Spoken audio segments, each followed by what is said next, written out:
देखिए, भारत के संवैधानिक विकास पर अगर हम नजर डालते हैं तो 1773 में जब रेगुलेटिंग एक्ट के माध्यम से ब्रिटिश गवर्नमेंट ने ईस्ट इंडिया कंपनी को, जिसका नाम उस समय ईस्ट इंडिया कंपनी नहीं था, तो क्या नाम था?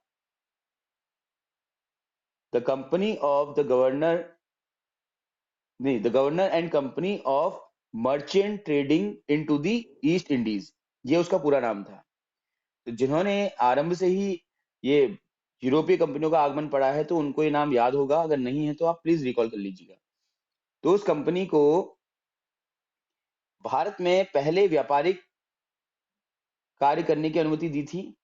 अब राजनीतिक हस्तक्षेप करने की अनुमति भी प्राप्त हो गई, लेकिन आप किन किस आधार पर, किन किन शर्तों पर यहाँ पर राजनीतिक कार्य करेंगे, उससे संबंधित कुछ नियम बना करके एक चार्टर प्रस्तुत किया गया। तो पहला चार्टर ब्रिटिश गवर्नमेंट की तरफ से भारत में शासन करने के उद्देश्य से कंपनी को 1773 में दिया गया। अगर आपसे पूछा जाता है कि ब्रिटिश गवर्नमेंट या ईस्ट इंडिया कंपनी ने किस वर्ष भारत में राजनीतिक हस्तक्षेप करना आरंभ किया या शासन की शुरुआत की, तो वो वर्ष माना जाता है आपका 1773। और रेगुलेटिंग एक्ट वो कानून है जिसके माध्यम से इन्होंने ये कार्य शुरू किया। लेकिन इतनी हिम्मत कहां से आई इनके अंदर?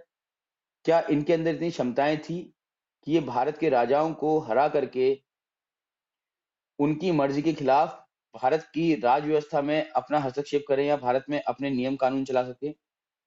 तो उसके लिए आपको थोड़ा सा पीछे जाना पड़ता है और अंग्रेजों ने भारत के अलग अलग राज्यों को किस प्रकार से अपने वश में किया, ये भी जानना जरूरी है।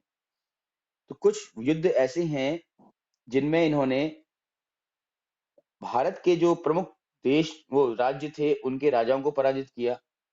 और सिर्फ भारत के स्थानीय राजा या नवाब ही इनके लिए रास्ते का कांटा नहीं थे या रोड़ा नहीं थे, अपितु जो यूरोपीय कंपनियां आई थी जिनमें से कुछ पावरफुल कंपनीज थी, वो भी इनके लिए थोड़ा सा प्रॉब्लम का विषय थी। तो पावरफुल कंपनी में विशेषकर पुर्तगाली और फ्रांसीसी आते हैं। पुर्तगालियों को तो पहले ही इन्होंने वैवाहिक संधि में बांध करके, जो कि 1661 में कैथरीन के साथ विवाह हुआ था जेम्स द्वितीय का, उसके माध्यम से उनको बाहर कर दिया था और सिर्फ गोवा तक सीमित रख दिया था। लेकिन फ्रांसीसी, जो कि अंग्रेजों के एक पुराने दुश्मन माने जाते हैं, उनके साथ इनका एक लंबा युद्ध चला, 3 कर्नाटक युद्ध हुए। और अंतिम कर्नाटक युद्ध के बाद इन्होंने जो शर्त रखी उसमें फ्रांसीसियों को भारत छोड़ करके जाना पड़ा। फिर केवल पुडुचेरी में ही वो फ्रांसीसी रह गए थे। तो इस प्रकार से यूरोपीय कंपनियों में भी इनका दबदबा हो गया, बाकी सारी कंपनियां इन्होंने वहां से बाहर कर दी। डेनिश और जो डच कंपनी थी वो पहले जा चुकी थी। डेनिश के लिए मैंने आप लोगों को पढ़ाया था कि 1745 में डेनिश कंपनी ने, यानी डेनमार्क की कंपनी ने, अपने सारे के सारी फैक्ट्रियां अंग्रेजों को बेच दी और वो यहाँ से चले गए थे। और जो डच थे उनको 1757 के बाद 1769 में, सॉरी 59 में, 1759 में बेदरा, जो कि बंगाल में पड़ता है एक क्षेत्र, वहां पर बुरी तरह से हरा दिया और भारत से बाहर जाने के लिए मजबूर कर दिया। इसी क्रम में 1761 में इन्होंने फ्रांसीसियों को बाहर कर दिया। ठीक है, 1761 नहीं, 1763 में लगभग, राइट। तो अब होता क्या है, देखिए 1757 में प्लासी का युद्ध हुआ, जहां पर बंगाल में कंपनी एकाधिकार ले चुकी थी व्यापार करने का। और अब बंगाल के जो शासक थे सिराजुद्दौला, उनको हराने के बाद कंपनी ने वहां पर अपना एक जो शागिर्द था मीर जाफर, जिसको कि क्लाइव का गधा भी कहा जाता है, आप लोग स्पेशली नोट कीजिएगा, क्लाइव का गधा किसे कहा जाता है? तो मीर जाफर को क्लाइव का गधा कहा जाता है, क्योंकि मीर जाफर क्लाइव के एहसान तले दबा हुआ था, क्योंकि क्लाइव ने मीर जाफर को गद्दी में बैठाया था। ठीक है, सिराजुद्दौला को हराने के बाद। तो इसलिए अब मीर जाफर जो है वो कठपुतली है अंग्रेजों की, और वो वही करेगा जो अंग्रेज कहेंगे। तो इस तरीके से बंगाल में अब जो शासन व्यवस्था थी पूरी अंग्रेजों के हाथ में आ चुकी थी। फिर धीरे धीरे कालक्रम बदला और गलती से रॉबर्ट क्लाइव ने, ये सब पढ़ा चुका हूं आप लोगों को मैं, आप लोगों को रिकॉल होना चाहिए। रॉबर्ट क्लाइव ने 1760 में इंग्लैंड जाते समय मीर जाफर के स्थान पर मीर कासिम को गद्दी में बैठा दिया, क्योंकि मीर जाफर बहुत ही नाकारा टाइप का था, कुछ कर नहीं सकता था, हर चीज के लिए क्लाइव से पूछता रहता था।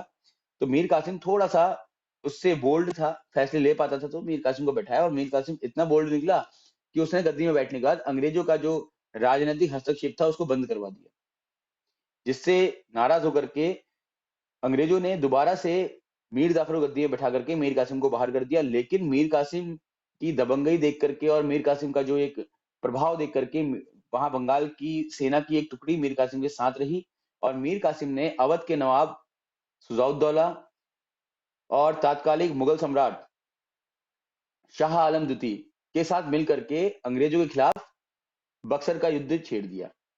बक्सर के युद्ध में क्या हुआ कि पहली बात तो बक्सर के युद्ध में अंग्रेजों की तरफ से हेक्टर मुंडो नामक जो सेना नायक थे वो लड़ रहे थे और उन्होंने इन तीनों को एक साथ हरा दिया।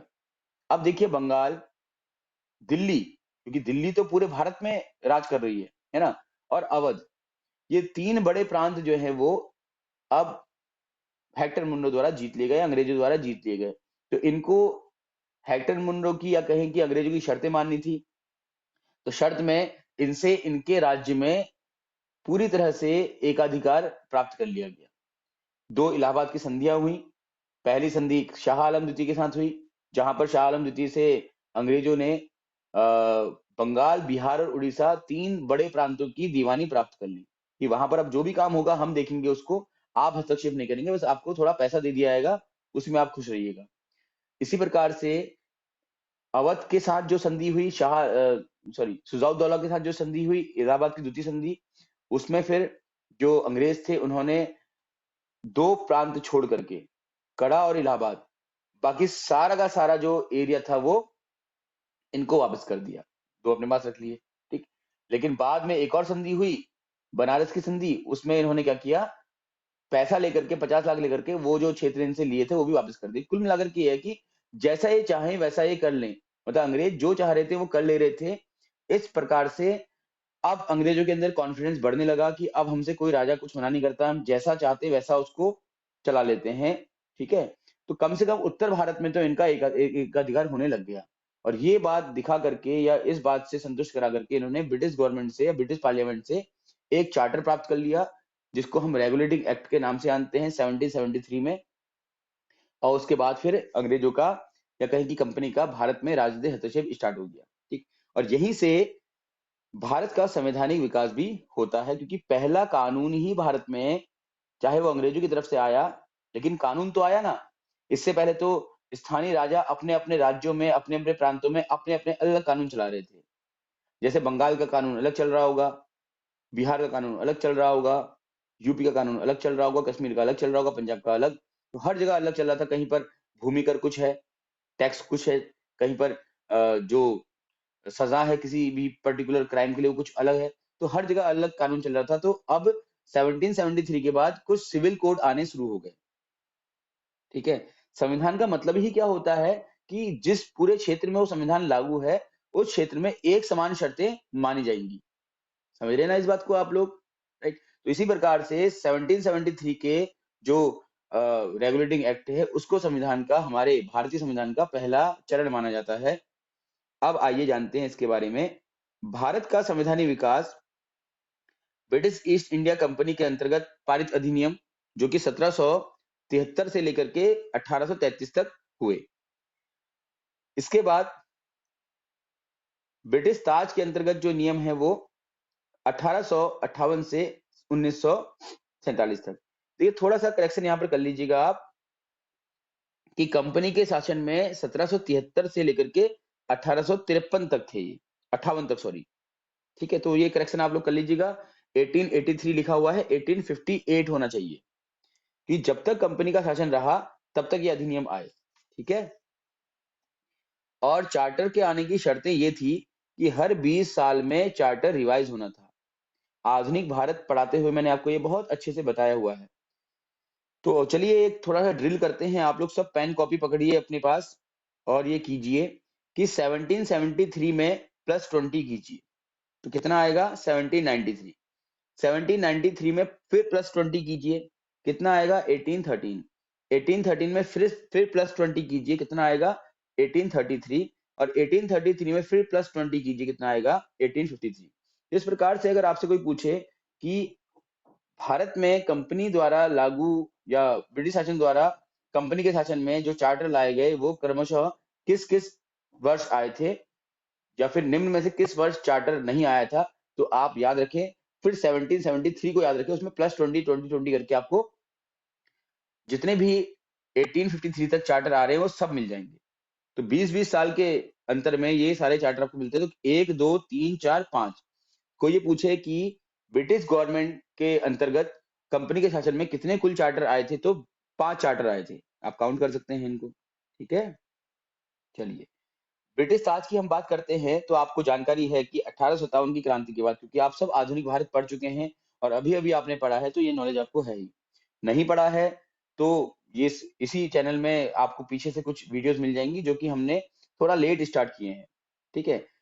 यूरोपीय कंपनियों के भारत आगमन से लेकर के स्वतंत्रता संग्राम, प्रथम स्वतंत्रता संग्राम यानी कि 1857 की क्रांति तक के वीडियोस अवेलेबल अभी नहीं है, वो डाल दिए जाएंगे बाद में।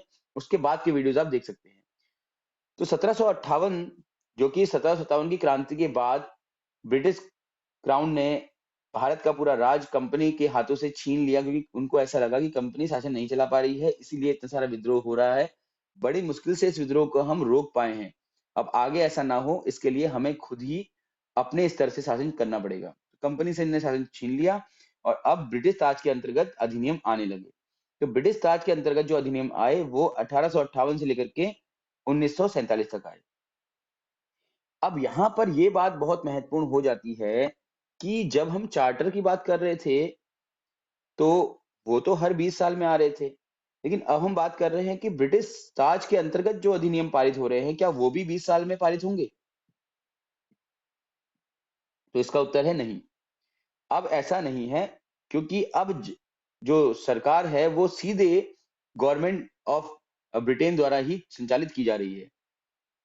पहले जो काज थे वो कंपनी द्वारा देखे जा रहे थे। इसको कुछ ऐसे समझिए आप, जैसे आपका मकान है, आप खुद उस मकान में रह रहे हैं, ठीक है।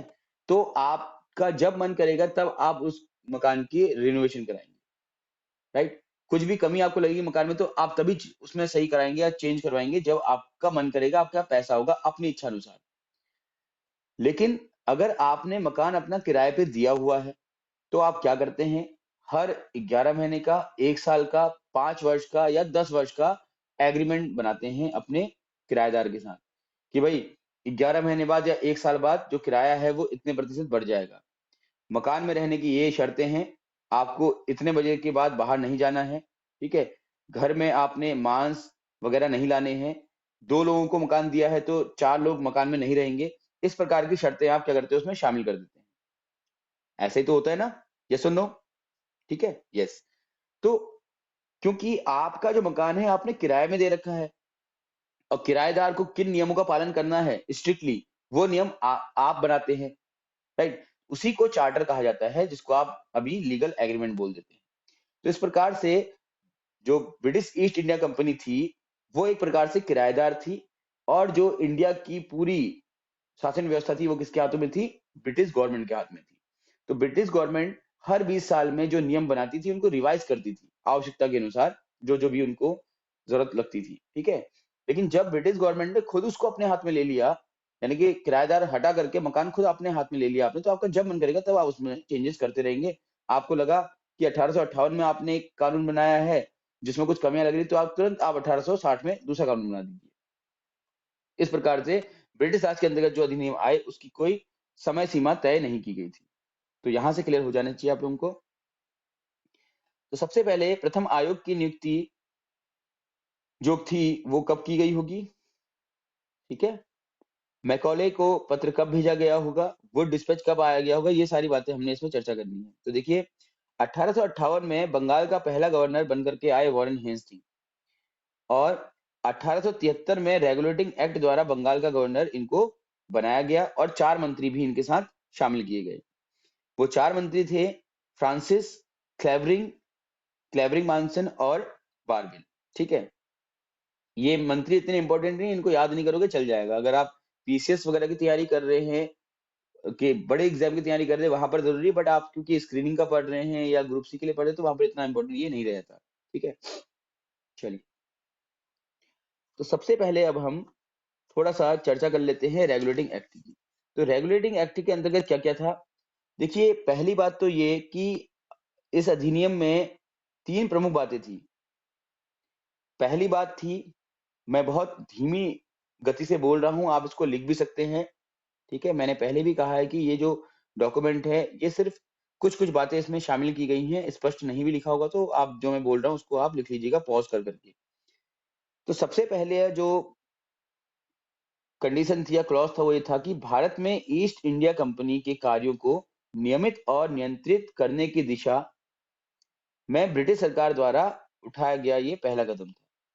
तो रेगुलेटिंग एक्ट पहला एक ऐसा कानून था जिसके माध्यम से ईस्ट इंडिया कंपनी को कुछ नियमों और नियंत्रण के साथ भारत में अपने कार्य करने थे। ठीक है, कौन से कार्य? प्रशासनिक कार्य। दूसरा,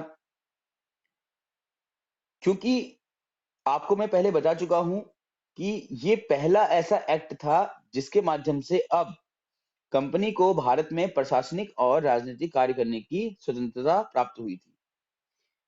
जब कंपनी पहली बार भारत आई तो 1600 में भी एक चार्टर बना था, लेकिन वो चार्टर सिर्फ वो शर्तों के साथ था कि भारत में जाकर के आप क्या-क्या व्यापार कर सकते हैं, किन-किन चीजों का व्यापार करेंगे ये। तो व्यापारिक चार्टर वो था, वो प्रशासनिक चार्टर नहीं था। ठीक है? तो पहली क्लॉज इसका था कि कंपनी को कुछ नियमों, कुछ नियंत्रण में रह करके ही भारत में कार्य करने हैं। दूसरा, कि अब कंपनी को प्रशासन एवं राजनीतिक कार्यों को करने की पूर्ण स्वतंत्रता प्राप्त वो प्रदान की जाती है। तीसरा, इसके द्वारा भारत में केंद्रीय प्रशासन की नींव रखी गई। अभी तक मैंने आपको बताया कि अलग-अलग राज्य होने के कारण से हर राज्य का राजा अपने-अपने नियम चलाता था, ठीक है? लेकिन अब क्या है कि कंपनी एक बड़े भूभाग में, बड़े क्षेत्र में भारत के राज कर रही थी, प्रशासन संभाल रही थी, तो उस पूरे क्षेत्र में जहां पर कंपनी का एकाधिकार था, वहां पर एक ही समान कानून चल रहा था, तो जो प्रशासन था वो केंद्र के हाथों में था। ठीक है ना? अब इस अधिनियम की कुछ विशेषताएं भी हैं, देखते हैं विशेषताएं क्या हैं। सबसे पहली विशेषता तो ये है कि इस अधिनियम के माध्यम से जो बंगाल का गवर्नर है, उसको बंगाल का गवर्नर जनरल कहा गया। आप नोट कर सकते हैं कि इस अधिनियम के माध्यम से बंगाल के गवर्नर को बंगाल का गवर्नर जनरल कहा गया, और बंगाल का पहला गवर्नर जनरल बनने का श्रेय जाता है किसे? वॉरेन हेस्टिंग को। ठीक है, बंगाल का गवर्नर जनरल, लिख लीजिएगा दूसरा पॉइंट, बंगाल का गवर्नर जनरल मद्रास, बंबई और बंगाल, इन तीनों पर अपना जो एकाधिकार है वो स्थापित कर सकता है। अर्थात बंगाल पर तो उसका शासन चलेगा चलेगा, और बंबई और मद्रास, दो अलग प्रेसिडेंसीज जो हैं ब्रिटिश ईस्ट इंडिया कंपनी के हाथों में, वहां के गवर्नर भी बंगाल के गवर्नर जनरल के अधीन कार्य करेंगे। ठीक है, इसके बाद अब है इस अधिनियम के आधार पर ही 1774 में, कब? 1774 में कलकत्ता में सुप्रीम कोर्ट की स्थापना की गई।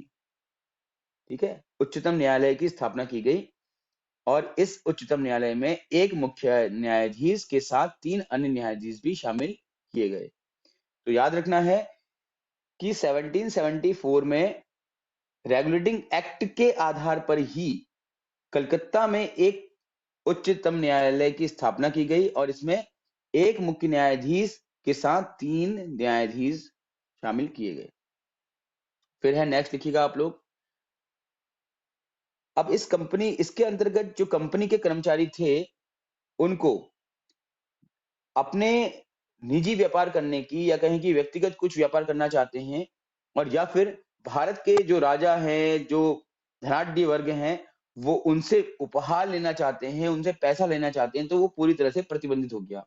अर्थात कंपनी का कोई कर्मचारी है तो उसको कंपनी के जो व्यापार हैं उसी में एक प्रकार से सर्विस देनी है अपनी, और उसको सैलरी मिलेगी। अपना कोई अलग बिजनेस नहीं कर सकता। और दूसरी बात, किसी भी भारतीय से किसी प्रकार का उपहार वो या रिश्वत प्राप्त नहीं कर सकता, ठीक है? कंपनी का जो मालिक है, जो कंपनी का जो गवर्नर है वो लेगा, वो अलग बात है, वो जैसे डील करता है, लेकिन किसी भी व्यक्ति को व्यक्तिगत रूप से बिना सूचना दिए कोई ऐसी डील नहीं करनी है। इसके बाद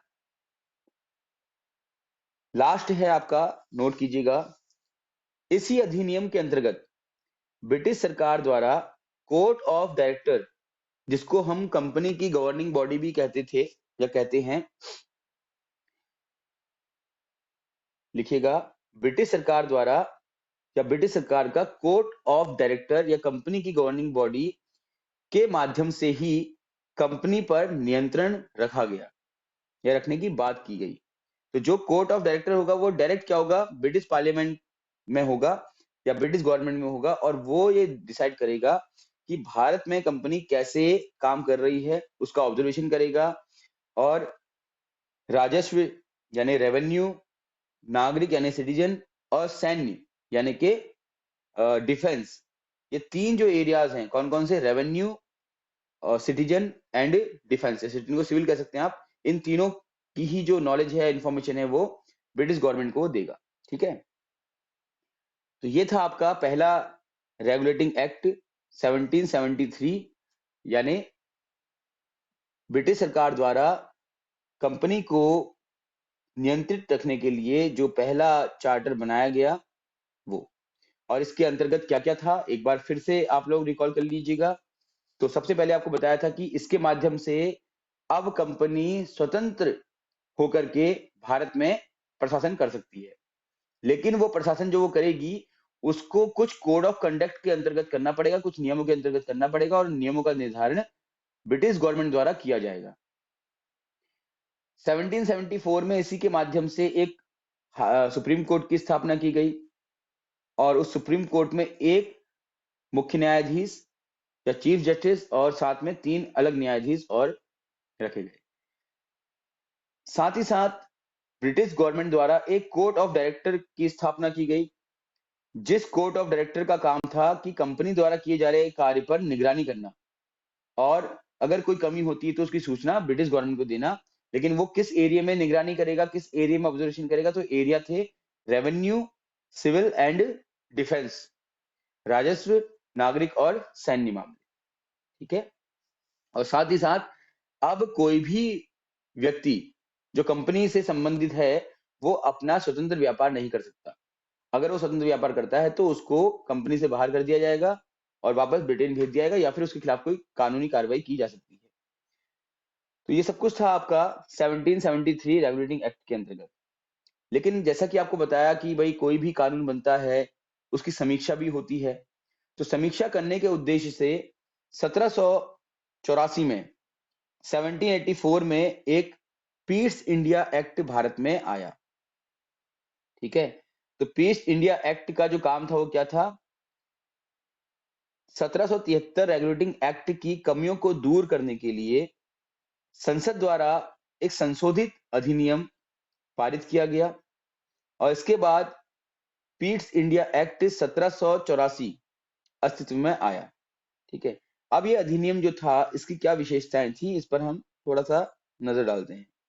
सबसे पहले तो इसने कंपनी के राजनीतिक और वाणिज्यिक कार्यों को अलग अलग कर दिया। राजनीतिक और वाणिज्यिक कार्य का मतलब क्या होता है, भाई कंपनी व्यापार कैसे करेगी वो अलग बात है, और कंपनी शासन कैसे करेगी या प्रशासन को कैसे संभालेगी वो अलग बात, ठीक है? इन दोनों पर अलग से ध्यान देने की आवश्यकता है, तो इनके लिए अलग अधिकारियों की नियुक्ति भी आवश्यक हो जाती है। इसके बाद इन्होंने क्या किया, जो भी व्यापार कंपनी कर रही है उसको तो एकाधिकार के रूप में अनुमति प्रदान कर दी, लेकिन जो प्रशासन चला रही कंपनी, जो राजनीतिक मामले हैं, उसके लिए एक नियंत्रण बोर्ड, जिसको बोर्ड ऑफ कंट्रोल कहा जाता था, की स्थापना किया, उसका गठन किया। तो व्यापार कैसे करना है कंपनी को, वो कंपनी के हाथ में है, ठीक है? और कंपनी का एक डायरेक्ट क्या बोलते हैं, कोड ऑफ डायरेक्टर होगा, या फिर कहेंगे निदेशक मंडल होगा, वो मंडल ही तय करेगा कि व्यापार कैसे करना है। लेकिन जहां बात करते हैं राजनीतिक मामलों की या फिर ये कहें कि प्रशासन की, तो वहां के लिए एक नियंत्रण बोर्ड, जिसको बोर्ड ऑफ कंट्रोल के नाम से जाना जाता था, का गठन कर दिया गया। तो बोर्ड ऑफ कंट्रोल मतलब कंट्रोल करेगा सब कुछ, ठीक है। तो इस प्रकार से द्वैत शासन व्यवस्था का शुभारंभ हो गया। तो द्वैत शासन व्यवस्था का सर्वप्रथम शुभारंभ किस एक्ट के अंतर्गत हुआ? तो याद रखना है, पीट्स इंडिया एक्ट 1784 के अंतर्गत द्वैत शासन का आरंभ किया गया, ठीक है। द्वैत शासन कैसे? व्यापार करने के लिए निदेशक मंडल है और राजनीतिक मामलों को देखने के लिए नियंत्रण बोर्ड है, यानी कि बोर्ड ऑफ कंट्रोल है। तो दो अलग अलग हो गए आपके अधिकारी, ठीक है ना। तो नियंत्रण बोर्ड को यह शक्ति भी दी गई थी कि वह ब्रिटिश नियंत्रित भारत में सभी नागरिक, सैन्य सरकार और राजस्व गतिविधियों का अधीक्षण या नियंत्रण कर सके। नोट कर लीजिएगा कि नियंत्रण बोर्ड को यह शक्ति भी दी गई कि वह ब्रिटिश नियंत्रित भारत में सभी नागरिक, सैन्य सरकार तथा राजस्व गतिविधियों का अधीक्षण एवं नियंत्रण कर सके, ठीक है। तो अधिनियम के अंतर्गत तीन बातें क्या थी? पहली बात ये थी कि अब राजनीतिक मामले और जो व्यापारिक मामले हैं वो अलग अलग कर दिए गए। दूसरा, उन मामलों को संभालने के लिए दो अलग अलग प्रशासनिक इकाइयां बनाई गई, जिनमें से वाणिज्यिक या व्यापारिक मामलों को देखने के लिए निदेशक मंडल था और राजनीतिक मामलों को देखने के लिए नियंत्रण बोर्ड था, जिसको बोर्ड ऑफ कंट्रोल भी कहते हैं। जो ये नियंत्रण बोर्ड था, जो बोर्ड ऑफ कंट्रोल था, उसको इतनी पावर दे दी गई कि अब वो जितने क्षेत्र में ब्रिटिश गवर्नमेंट का या ईस्ट इंडिया कंपनी का राज चल रहा है, प्रशासन चल रहा है, वहां पर जितने भी नागरिक मामले हैं, सैन्य मामले हैं और राजस्व मामले हैं, उन सभी को कंट्रोल कर सके, ठीक है ना। और इसी को द्वैत शासन का नाम भी कहा जाता है, राइट। अब ये जो अधिनियम है 1784 का पीस इंडिया एक्ट, ये क्यों इंपॉर्टेंट है? क्योंकि इसमें पहली बात तो द्वैत शासन की व्यवस्था की गई, ठीक है। और कंपनी के जो अधीन क्षेत्र था, जो कंपनी के कंट्रोल में जो एरिया था, उसको पहली बार ब्रिटिश गवर्नमेंट ने डायरेक्ट अपने हाथ में लेने का प्रयास भी किया, राइट। और इस प्रकार से अब ब्रिटिश गवर्नमेंट सीधे तौर पर कंपनी भारत में क्या कर रही है और कैसे प्रशासन चला रही है, इस सब बातों को ऑब्जर्व कर पा रही थी। रेगुलेटिंग एक्ट में ऐसा नहीं था। रेगुलेटिंग एक्ट में तो एक चार्टर बना करके दे दिया, नियम बना दिए, जाओ भाई काम करो इस नियम के अनुसार। अब वो उस नियम के अनुसार काम कर रहे हैं, नहीं कर रहे हैं, वो सीधे ब्रिटिश गवर्नमेंट तक बातें नहीं पहुंच पा रही थी, लेकिन अब बातें ब्रिटिश गवर्नमेंट तक डायरेक्ट पहुंचने वाली थी। फिर हम बात करते हैं इसके बाद 1793 के चार्टर की, ठीक है। तो 1793 के चार्टर एक्ट के अंतर्गत कंपनी के अधिकारों को 20 वर्ष के लिए बढ़ा दिया गया। जो भी एक्ट 1773 में बना था और जिसमें कुछ सुधार किए गए थे 1784 के पीस्ट इंडिया एक्ट के माध्यम से, उसको तटस्थ रूप से उसी रूप में आगे बढ़ाने का फैसला ले लिया गया। तो 1793 में कुछ नया बदलाव नहीं किया गया। अब आते हैं हम 1813 में, 20 साल बाद। 1813 का चार्टर एक्ट शिक्षा के संबंध में बहुत ही महत्वपूर्ण है, क्योंकि 1813 के चार्टर एक्ट में बाकी सारा काम तो वैसे ही चल रहा था जैसे चला आ रहा था। बस केवल एक शिक्षा के क्षेत्र में बात की गई कि जितने भी मिशनरी हैं उनको शिक्षा के क्षेत्र में काम करने के लिए 1 लाख रुपया दिया जाएगा। अब उस 1 लाख रुपए का प्रयोग किया जाएगा भाषा और साहित्य के विकास में, लेकिन ये नहीं बताया गया कि भाषा हिंदी होगी, फारसी होगी या फिर अंग्रेजी होगी, या ये कहें कि पाश्चात्य भाषा होगी या प्राचीन भाषा होगी। इस पर कोई चर्चा नहीं की गई और वही बना विवाद का कारण, जिसको हम पाश्चात्य बनाम प्राचीन विवाद कहते हैं, ठीक है। तो देखिए 1813 के चार्टर में पहली बार भारतीयों की शिक्षा पर प्रतिवर्ष 1 लाख रुपया खर्च करने की बात कही गई और ये उपबंध भी बनाया गया, ठीक है। और साथ ही साथ इसी वर्ष चीन के साथ चाय के व्यापार का एकाधिकार भी बना रहा। तो ज्यादा कुछ नहीं हुआ, बस यही हुआ था। और ये तो आप लोगों ने बीएड किया होता है तो आप लोगों को जानकारी होती भी है। जिन्होंने बीएड नहीं किया होगा उनके लिए जानने के लिए ये नई बात है। अब इस विवाद में क्या होता है कि कुछ भारतीय जो है, मैं थोड़ा सा एक कहानी के तौर में आपको समझाना चाहूंगा।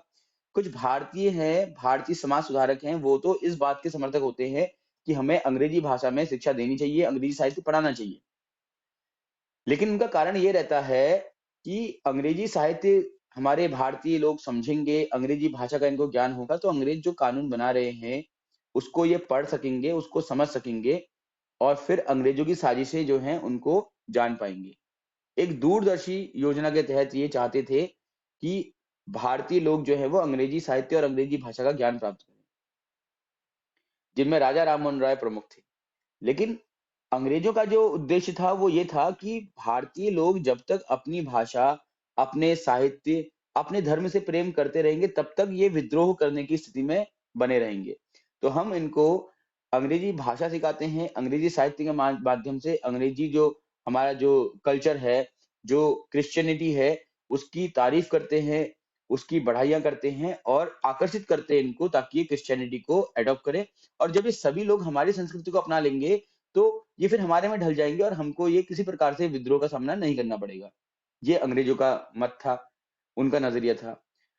दूसरी बात, कुछ वर्ग ऐसा था जो कि चाहता था कि प्राचीन भाषा जो संस्कृत, हिंदी, फारसी और अरबी थी, इसके साहित्य और इसकी भाषा का ज्ञान दिया जाए। लेकिन इसमें भी कुछ अंग्रेज जैसे प्रिंसेप बंधु थे, वो इस सपोर्ट में थे कि भारतीयों को उनकी प्राचीन भाषाएं, प्राचीन साहित्य का ही ज्ञान दिया जाना चाहिए और उसी पर ये 1 लाख रुपया खर्च होना चाहिए। लेकिन उनका मत ये था, वो कोई भारतीयों के भले के लिए नहीं सोच रहे थे। उनका मत ये था कि अगर हम अचानक से इनके ऊपर अपनी भाषा, अपने कल्चर, अपने साहित्य को थोपेंगे, तो हो सकता है ये विद्रोह कर दें। लेकिन जब इनको ऐसा लगेगा कि हम इनके साहित्य के भले के लिए, अच्छे के लिए हम इनके ऊपर पैसा खर्च कर रहे हैं, तो ये हमें सपोर्ट करेंगे। जैसा कि आपने देखा होगा कि जो वर्तमान में राजनीति चल रही है हमारी भारत भारत में, तो जो बीजेपी है, जो भारतीय जनता पार्टी, वो पूर्ण रूप से क्या कर रही है, हिंदुत्व की राजनीति कर रही है। और देखेंगे आप कि जैसे राम मंदिर बना दिया उन्होंने, है ना, बड़े बड़े मंदिर बना दिए। तो इससे क्या होता है कि जो हिंदू हैं उनकी आस्थाओं के लिए काम किया, तो सारे अधिकांश जो हिंदू हैं, कट्टरपंथी हैं, जो फिर आस्था रखते हैं आज भी ईश्वर पर, वो उनके साथ शामिल हो गए हैं। वहीं दूसरी ओर कुछ पार्टियां ऐसी हैं जो अन्य जैसे मुस्लिम धर्म या अन्य धर्मों के लिए काम कर रही हैं। कुछ पार्टियां ऐसी हैं जो इन सभी के अगेंस्ट काम कर रही हैं। तो हर कोई पार्टी जो है वो अपनी अपनी विचारधारा के लिए काम कर रही है। तो जिन लोगों की विचारधारा जिस पार्टी से मिलती है, जिनकी आस्था के लिए जो पार्टी काम कर रही है, वो उस पार्टी के साथ जुड़ जाते हैं। तो यही बात इन्होंने सोची कि अगर हम भारत के जो प्राचीन लोग हैं उनकी आस्थाओं के साथ जुड़ने का प्रयास करेंगे, तो हो सकता है कि ये हमारे लॉयल हो जाएं और हमें सपोर्ट करें आगे राज करने के लिए, हमारा विद्रोह ना नहीं कर पाएंगे। और जो भारतीय थे तो वो तो ये चाहते ही थे कि भाई हमारा साहित्य है, हमारा कल्चर है, ये बचा रहे, इसके खिलाफ हम नहीं जाने देंगे किसी भी अंग्रेज को, किसी भी व्यक्ति को। तो इसी कारण से ये बहुत बड़ा विवाद चला और इस विवाद से परेशान होकर के विलियम बेंटिंक के कार्यकाल में मैकॉले भारत आए और मैकॉले ने अपने कुछ सुझाव दिए जिनको हम मैकॉले मिनट्स भी कहते हैं। तो सन 1934 में मैकॉले भारत आए, 1935 में इन्होंने मैकॉले मिनट दिए और जिसमें ये कहा कि अंग्रेजी भाषा का जो ज्ञान है वो तो देना ही पड़ेगा, लेकिन हमारे पास ये 1 लाख रुपया इतना अधिक नहीं है कि हम भारत के हर वर्ग को अंग्रेजी भाषा का ज्ञान दे दें। ठीक है, तो इन्होंने क्या निर्णय निकाला कि हम भारत के धनाढ्य वर्ग को पैसा लेकर के, फीस लेकर के अंग्रेजी भाषा का ज्ञान देंगे और उस ज्ञान के माध्यम से जो प्रभाव अपने समाज में डालेंगे, तो लोग भी आतुर होंगे या जिज्ञासु होंगे भाषा सीखने में। और फिर हम जो धनाढ्य वर्ग है, जो राजा वर्ग है, उनसे कहेंगे कि आप अपने खर्चे पे इनको भाषा सिखाओ। दूसरा दूसरा इन्होंने एक क्लॉज डाला इसमें कि जो भारतीय भाषा चली आ रही है, जो साहित्य चला आ रहा है, उसको हम बंद नहीं करने वाले हैं। जो प्राचीन विद्यालय चल रहे हैं, गुरुकुल चल रहे हैं, मदरसे चल रहे हैं, उनको चलने दो, हम कोई टेंशन नहीं है, हमें क्या फर्क पड़ रहा है वो चले या ना चले। लेकिन हम जो ये पैसा हमें गवर्नमेंट से मिल रहा है, इसमें से एक फूटी कौड़ी खर्च नहीं करेंगे उनके साहित्य के विकास के लिए। अपने पैसों से वो जितना साहित्य चलाना है चलाएं। तो ऐसी बात भी उन्होंने इसमें कही। ठीक है, मैकॉले मिनट्स में। तो मैकॉले मिनट्स की आलोचना तो आप लोगों को पता ही है। अब देखते हैं हम 1833 का जो चार्टर है। तो 1813 में आप लोगों को बता दिया मैंने, कोई चेंजेस ऐसे खास नहीं हुए, बस शिक्षा में कुछ अमूलचूल परिवर्तन करने का प्रयास किया गया, जिसमें 1 लाख रुपए खर्च करने की बात कही गई। ये जितने भी लेक्चर स्क्रीनिंग का एग्जाम दे रहे हैं उनके लिए बहुत महत्वपूर्ण प्रश्न है। 1833 का जो चार्टर आता है, उस समय भारत के गवर्नर सॉरी बंगाल के गवर्नर जनरल होते हैं लॉर्ड विलियम बेंटिंक। याद रखिएगा, 1773 में एक पद सृजित किया गया था, एक नया पोस्ट बनाई गई थी जिसका नाम था गवर्नर जनरल ऑफ बंगाल। अभी वही पोस्ट चली आ रही है। तो लॉर्ड विलियम बेंटिंक अभी तो बंगाल के गवर्नर जनरल हैं या गवर्नर जनरल ऑफ बंगाल हैं, लेकिन 1833 के चार्टर में कुछ मुख्य सिफारिशें की गई। पहला तो जो बंगाल का गवर्नर जनरल जो पद था, अब उसका नाम चेंज करके भारत का गवर्नर जनरल रख दिया गया। तो यानी जो गवर्नर जनरल ऑफ बंगाल था, अब उसको आप गवर्नर जनरल ऑफ इंडिया कहेंगे। इस प्रकार से बंगाल का अंतिम governor general Lord William Bentinck को कहा जाता है, और लॉर्ड विलियम बेंटिंक ही भारत के प्रथम गवर्नर जनरल के रूप में जाने जाते हैं। तो याद रखिएगा आप लोग, ये एक सामान्य प्रश्न है। इस चार्टर की धारा 87 के अनुसार कोई भी भारतीय केवल धर्म के आधार पर, ठीक है, 1 मिनट, हाँ, तो मैं ये बात कर रहा था आपसे पहले कि जो ये चार्टर था, इसके माध्यम से पहला काम तो ये किया गया था कि आपका जो गवर्नर जनरल था बंगाल का, उसको अब भारत का गवर्नर जनरल कहा जाएगा। दूसरी महत्वपूर्ण बात जो मेरी छूट गई थी वो ये है कि अब जो कंपनी थी उसका नाम ईस्ट इंडिया कंपनी रख दिया गया। ठीक है, तो ईस्ट इंडिया कंपनी जो नाम रखा गया वो चार्टर 1833 के माध्यम से रखा गया, ये आपने भूलना नहीं है। अब इस अधिनियम की कुछ विशेषताएं भी होंगी। तो विशेषताएं क्या हैं, देखिए। सबसे पहले तो कि बंगाल के गवर्नर जनरल को भारत का गवर्नर जनरल कहा जाने लगा। ठीक है, सारी ही नागरिक सैन्य शक्तियां अब इसमें आ गई। ब्रिटिश गवर्नमेंट के कंट्रोल में जितना एरिया था, या कहीं कि कंपनी के कंट्रोल में जितना भी एरिया था, वो सारा का सारा अब डायरेक्ट इस गवर्नर जनरल के कंट्रोल में आ गया। राइट, और पहले गवर्नर जनरल बने आपके भारत के कौन, लॉर्ड विलियम बेंटिंक। लेकिन एक काम इस अधिनियम में और किया गया कि मद्रास और बंबई की जो शक्तियां थी गवर्नरों की, उनको और कम कर दिया गया। वो सारी शक्तियां भी क्या कर दी गई, सीधा गवर्नर जनरल ऑफ इंडिया के हाथ में डाल दी गई। तो भारत के गवर्नर जनरल को पूरे ब्रिटिश भारत के अंतर्गत जो भी विधायिका थी, कानून बनाने के जो अधिकार हैं, वो अनलिमिटेड दे दिए गए। मतलब किसी भी क्षेत्र में किसी भी विषय पर ये कानून बना सकता है, किसी की राय लेने की इसको आवश्यकता नहीं है। ठीक है, और इसके अंतर्गत बनाए जाने वाले कानूनों को नियामक कानून कहा गया। लिख लीजिएगा, इस अधिनियम के माध्यम से भारत के गवर्नर जनरल को संपूर्ण ब्रिटिश भारत के अंतर्गत आने वाले क्षेत्र में किसी भी प्रकार के कानून बनाने का अधिकार दिया गया, और इस प्रकार बनने वाले कानूनों को नियामक कानून कहा जाने लगा या कहा गया। ठीक है, और नए कानून के अंतर्गत बनने वाले कानून को एक्ट या अधिनियम का नाम दिया गया। ठीक है, तो आगे लिखिएगा आप लोग कि इसी चार्टर के अंतर्गत यानी कि 1833 जो सिविल सर्वेंट होते हैं उनके रिक्रूटमेंट के लिए ओपन कंपटीशन होने लगा। तो लिखिए, इस अधिनियम या इस चार्टर के अंतर्गत अब सिविल सेवकों के लिए या सिविल सेवकों के चयन के लिए खुली प्रतियोगिता का आयोजन किया जाने लगा। ठीक है, मतलब कि अब ओपन कंपटीशन है, कोई भी व्यक्ति उसमें पार्टिसिपेट कर सकता है। कंपनी में भारतीयों को किसी भी पद पर, किसी कार्यालय या किसी भी रोजगार को हासिल करने से वंचित नहीं किया जाएगा, ये बात भी कही गई। यानी कि इंडियन, कोई भी इंडियन है, वो अपनी क्षमता, अपनी योग्यता के अनुसार किसी भी पोस्ट पर जा सकता है, किसी भी विभाग में, किसी भी डिपार्टमेंट में वो जॉब कर सकता है, उसको रोका नहीं जाएगा। लेकिन जो कोर्ट ऑफ डायरेक्टर था, उसने इस बात का विरोध किया, ठीक है? और उनके विरोध के कारण अब इस प्रावधान को समाप्त कर दिया गया। यानी कौन सा सावधान, वो कौन सा प्रावधान कि भारतीय किसी भी सर्विस में जा सकते हैं। ये बात जो ये अधिनियम ने रखी थी, उस बात को नहीं माना गया, ठीक है? और भारतीयों को केवल जो क्लरिकल पोस्ट होती थी, वहीं तक सीमित कर दिया गया। अब इसके बाद आता है आपका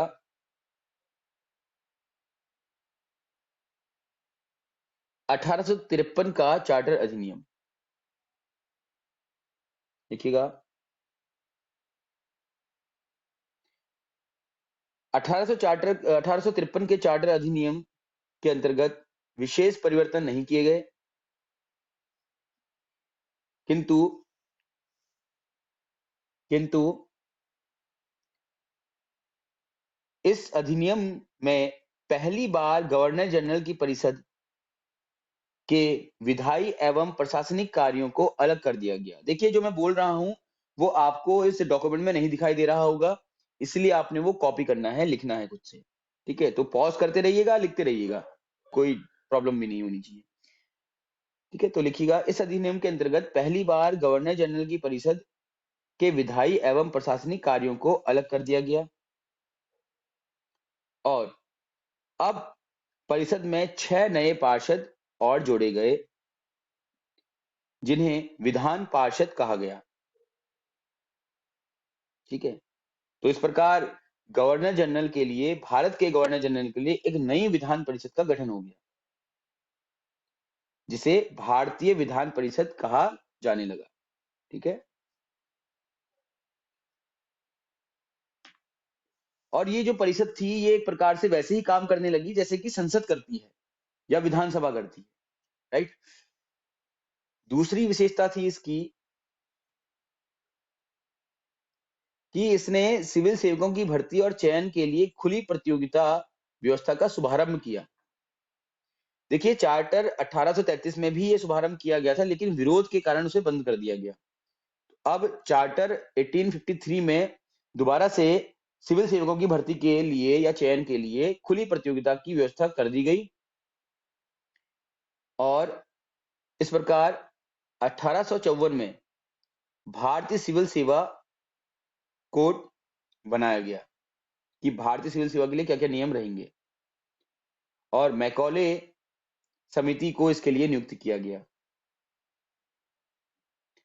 तीसरा पॉइंट है कि इसने पहली बार भारतीय केंद्रीय विधान परिषद में स्थानीय प्रतिनिधित्व प्रारंभ किया, कि जो केंद्रीय विधानसभा बनेगी या केंद्रीय विधान परिषद बनेगी, उसमें स्थानीय लोगों को भी मौका दिया जाएगा।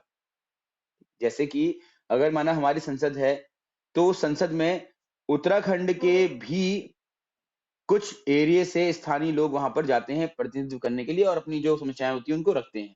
ऐसा गवर्नर जनरल की परिषद में 6 नए सदस्यों में से 4 का चुनाव बंगाल से।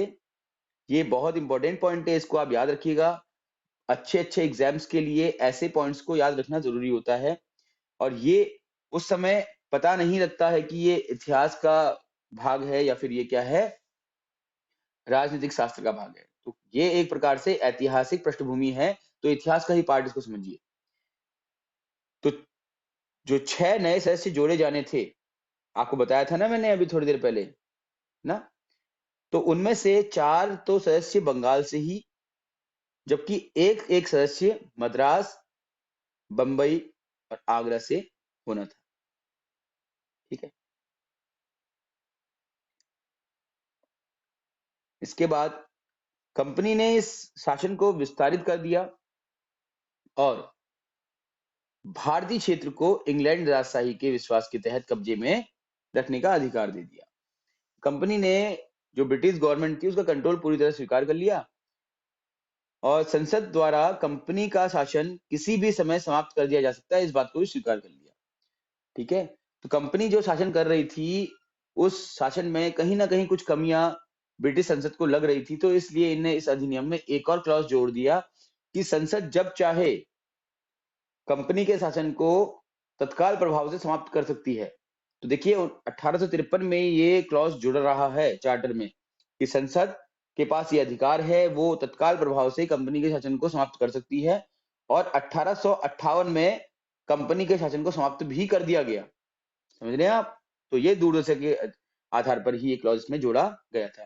तो इस प्रकार से 1773 के रेगुलेटिंग एक्ट से लेकर के 1858 तक या 1853 के चार्टर तक क्या-क्या प्रमुख बातें थी, वो मैंने आपसे आज चर्चा की। तो उम्मीद करता हूँ कि आप लोगों को कुछ कुछ बातें समझ में आई होंगी और जो इसकी एक हल्की-सी जो टाइमलाइन थी, जो थीम थी, वो ही आपके सामने प्रस्तुत करने का प्रयास किया गया है। बहुत डिटेल ना तो आपके किसी काम की है और ना ही इतना समय है कि हम उसको डिस्कस अभी कर सकें क्योंकि एग्ज़ाम आपका स्क्रीनिंग का जो है वो मार्च में ही हो जाना है। ठीक है? चलिए आज की चर्चा को हम यहीं समाप्त करते हुए अब कल हम पढ़ेंगे 1858 से लेकर के 1947 तक सारे ही जो कानून बनाए गए हैं ब्रिटिश भारत में, लेकिन ब्रिटिश ताज के अंतर्गत बने हुए उन कानूनों की चर्चा हम कल करेंगे। और कल का जो हमारा टॉपिक है, वो बहुत ज़्यादा महत्वपूर्ण है क्योंकि उसी के अंतर्गत आप रेगुलेटिंग एक्ट, ठीक है? आप साइमन कमीशन ये जो आपने पढ़ा था अभी आधुनिक भारत में, वो सब दोबारा से रिवाइज़ करेंगे। तो कुछ बेसिक क्वेश्चंस भी आपसे वहाँ पर पूछे जाएँगे, तो उसके लिए भी आप रेडी रहिएगा, ठीक है? ठीक है फिर, आज के लिए इतना ही करते हैं। Thank you all.